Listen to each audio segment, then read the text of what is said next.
আজ আমরা যে টপিকটা কভার করব সেটা হচ্ছে কম্প্যারেটিভ স্টেটমেন্ট। খুবই সহজ চ্যাপ্টার 12-এর।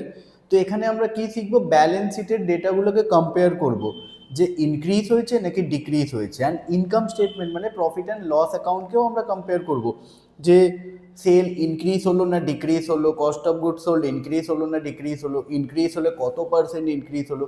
খুবই সহজ চ্যাপ্টার, তো দেখতে থাকো, এক্ষুনি আমাদের শিখে যাবে তোমরা। দেখো, বোর্ডে একটা সামস দেওয়া আছে। কি বলেছে? The balance sheet of Red Bell Limited as at 31st March 2024 and 25 আর গিভেন বিলো। পার্টিকুলার্স 2024 অ্যান্ড 25-এর ডেটা দেওয়া আছে।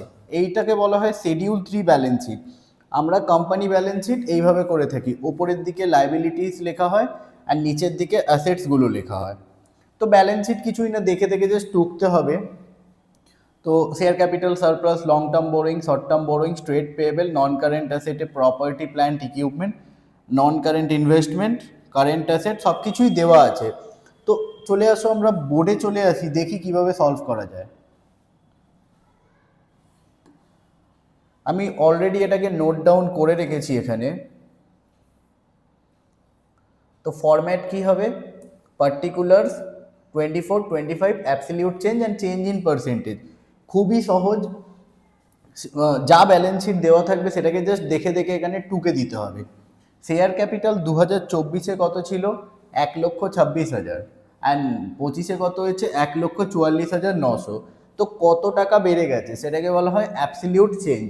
তো আমরা করে দেখে নিই একটু।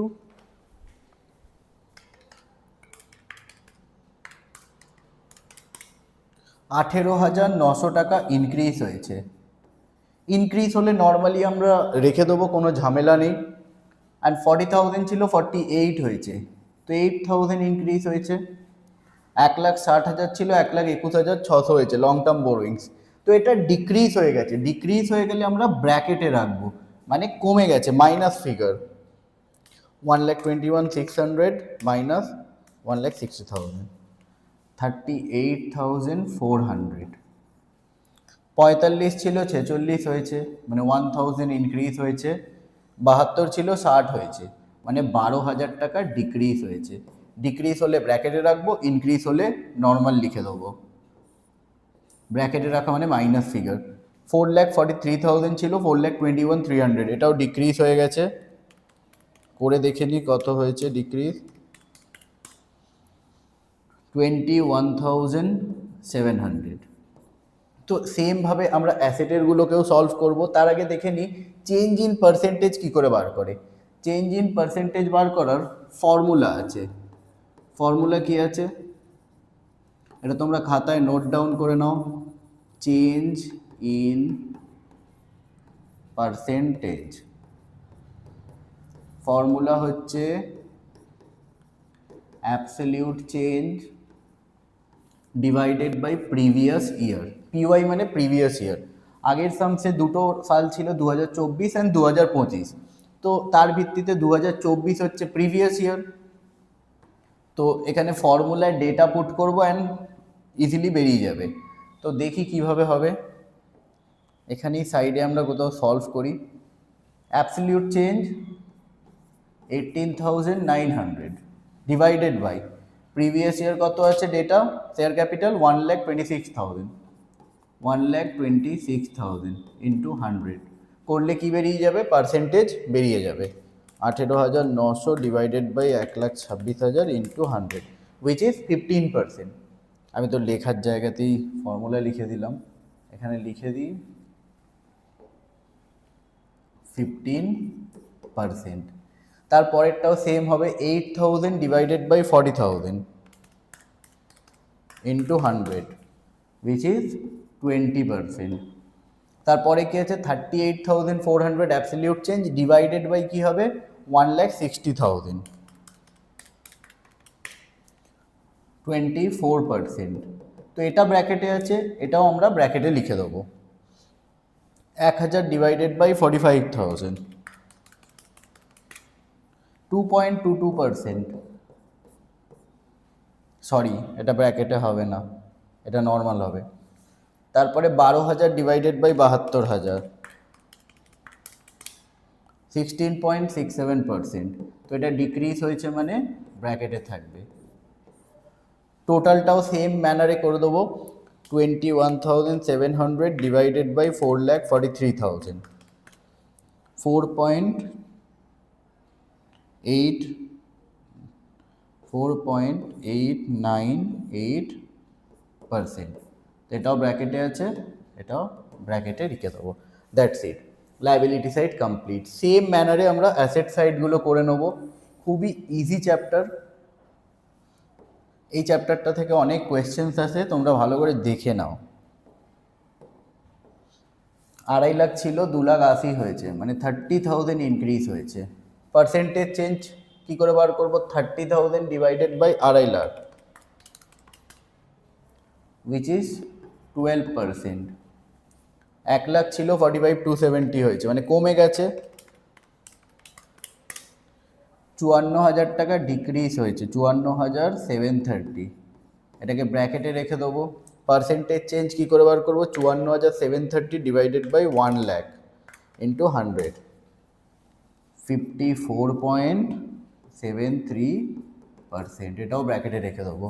তারপরে 50,400 থেকে 58 হয়েছে, মানে বেড়ে গেছে।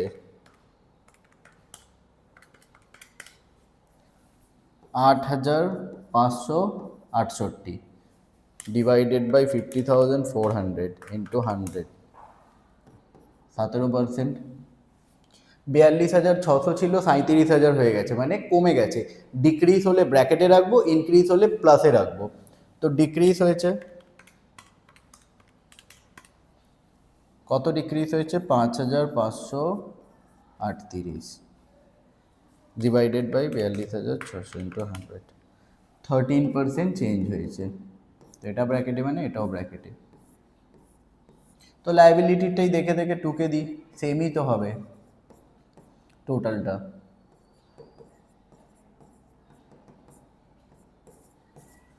কমপ্লিট। এটাই হচ্ছে কম্প্যারেটিভ ব্যালেন্স শিট। আরও একটা কি হয়, কম্প্যারেটিভ ইনকাম স্টেটমেন্ট, সেটাও আমরা করে দেখার চেষ্টা করব। এটা কারোর কোনো কোয়ারিজ থাকলে তোমরা কমেন্ট সেকশনে কমেন্ট করতে পারো, অবশ্যই কোয়েশ্চেন করতে পারো, আমি রিপ্লাই দেব। এরপরে আমরা যে টপিকটা কভার করার চেষ্টা করব সেটা হচ্ছে কমন সাইজ, এই কম্প্যারেটিভ ইনকাম স্টেটমেন্ট। পরের ভিডিওতে আমরা common size balance sheet and common size income statement শিখে রাখবো। তো কম্প্যারেটিভ ইনকাম স্টেটমেন্ট, সেল দেওয়া, গ্রস প্রফিট দেওয়া, তারপরে ইনডাইরেক্ট এক্সপেন্স দেওয়া আছে, অ্যান্ড ইনকাম ট্যাক্স দেওয়া আছে। এখানে অ্যামাউন্টগুলো দেওয়া নেই, এখানে কিছু ডেটা দেওয়া আছে, অ্যামাউন্টগুলো আমাদেরকে ক্যালকুলেট করতে হবে।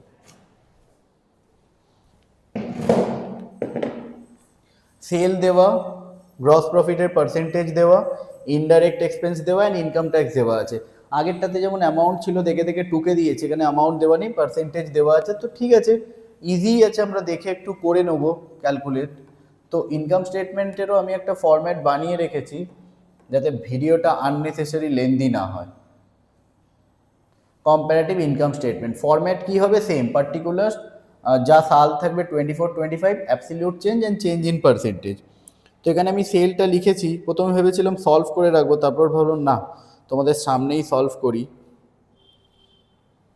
Sell 20 lakh, 30 lakh, gross profit বলে দিয়েছে 40% অ্যান্ড 2025-এ 30%। তো 20 ল্যাক্সের 40% কত হবে?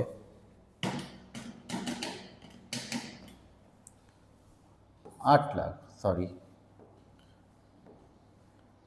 8 লাখ। 20 লাখ টাকার সেল হয়েছে, 8 লাখ টাকা প্রফিট হয়েছে, মানে কত টাকার কস্ট আছে? 12 লক্ষ টাকা হচ্ছে আমার কস্ট। সেমভাবে 2025-এরটা বার করবো, 30% গ্রস প্রফিট, 30 লাখের 30% কত হবে? 9 লাখ হবে। তাহলে কস্ট কত হবে? 21 লাখ। 30 লাখ টাকার সেল করেছি, 9 লাখ টাকা প্রফিট করেছি, মানে 21 লাখ টাকা আমার তৈরি করতে খরচা লেগেছে। ইনডাইরেক্ট এক্সপেন্স কি বলেছে? 50% of GP.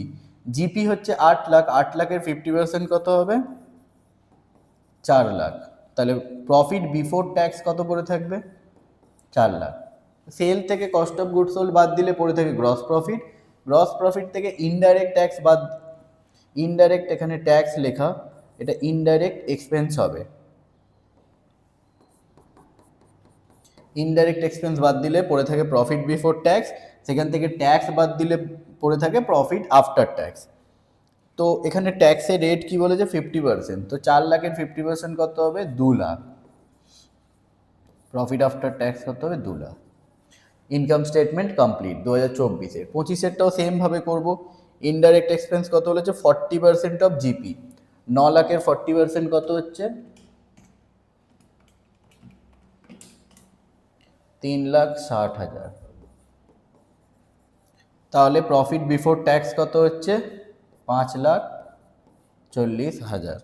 R income tax বলেছে 50%, 5,40,000-এর 50% কত হবে 2,70,000। তাহলে প্রফিট আফটার ট্যাক্স কত হচ্ছে 2,70,000। অ্যাবসলিউট চেঞ্জও আমরা বার করতে পারবো ইজিলি। এবার তো আর কোয়েশ্চেনটারও দরকার নেই, এখান থেকেই আমরা অ্যাবসলিউট চেঞ্জ বার করে নিতে পারবো।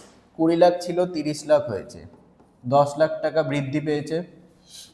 12 লাখ ছিল 21 লাখ হয়েছে, 9 লাখ টাকা ইনক্রিজ হয়েছে। 8 লাখ ছিল 9 লাখ হয়েছে, 1 লাখ টাকা ইনক্রিজ হয়েছে। 4 লাখ ছিল 3,60,000 হয়েছে, 40,000 ডিক্রিজ হয়েছে। ডিক্রিজ হলে আমরা কি করব ব্র্যাকেটে রাখবো। 4 লাখ ছিল 5,40,000 হয়েছে, 1,40,000 ইনক্রিজ হয়েছে। 2 লাখ ছিল 2,70,000 হয়েছে, 70,000 টাকা ইনক্রিজ হয়েছে। 2 লাখ ছিল 2 লাখ, এটাও 70,000 হবে। যেগুলো ইনক্রিজ হবে নর্মাল লিখে দেবো, আর যেগুলো ডিক্রিজ হবে মাইনাসে রাখবো। তোমরা কখনো ওপর নিচে করার চেষ্টা করবে না, তাহলে ভুল হয়ে যাওয়ার পসিবিলিটি বেড়ে যাবে। তো এখানেও চেঞ্জ ইন পার্সেন্টেজ বার করার ফর্মুলা সেমই হবে, absolute change divided by PY into 100। 100টা আমরা মাল্টিপ্লাই করে দেবো। 10 lakh divided by 20 lakh divided by, that is 50%। 9 lakh divided by 12 lakh কত হচ্ছে 75%। 1 লাখ ডিভাইডেড বাই 8 লাখ 12.5%। এবার দেখো তোমরা যদি ওপর নিচে করার চেষ্টা করতে, এটা লজিক্যালি মিলছে না। এটা মেবি মিলে যাচ্ছে, বাট এটা লজিক্যালি মিলছে না। 40,000 ডিভাইডেড বাই 4 লাখ, এটা তো 10% হবে। তাও একবার করে দেখে নিই, 40,000 ডিভাইডেড বাই 4 লাখ ইন্টু 100, 10% হচ্ছে। ওহো, এটা কি করলাম, আমার হাত থেকে মুছে গেছে। 2,70,000।